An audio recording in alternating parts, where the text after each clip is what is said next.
এয়ারপোর্টের হামলার পরে আজ সন্ধ্যাবেলা আওয়ামী সন্ত্রাসীরা আবার হোটেল লবিতে এসেছিল হামলা করার উদ্দেশ্যে এবং সে সময় যুক্তরাষ্ট্রে অবস্থানরত এনসিপির সদস্যরা এবং আবার শুভাকাঙ্ক্ষীরা তারা তাদেরকে প্রতিহত করেন এবং পুলিশের সঙ্গে যোগাযোগ করেন। পরবর্তীতে পুলিশ ইনভেস্টিগেশন অফিসার তিনি প্রিসেক্টে এসে মামলা দায়ের করার জন্য আমাদেরকে পরামর্শ দেন। তারই প্রেক্ষিতে আমি এয়ারপোর্টের খুব কাছের যে থানা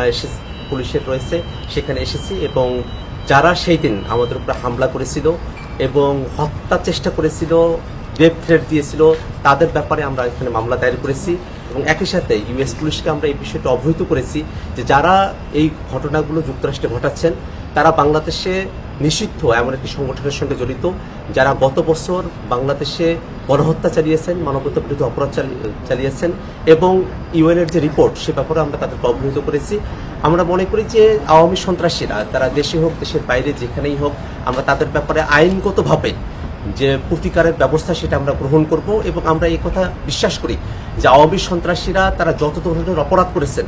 সেই অপরাধগুলোকে আইনগতভাবেই নিষ্পত্তি করা সম্ভব এবং আওয়ামী লীগ তার সন্ত্রাস নিয়ে বাংলাদেশে আর ফিরে আসার সুযোগ পাবে না।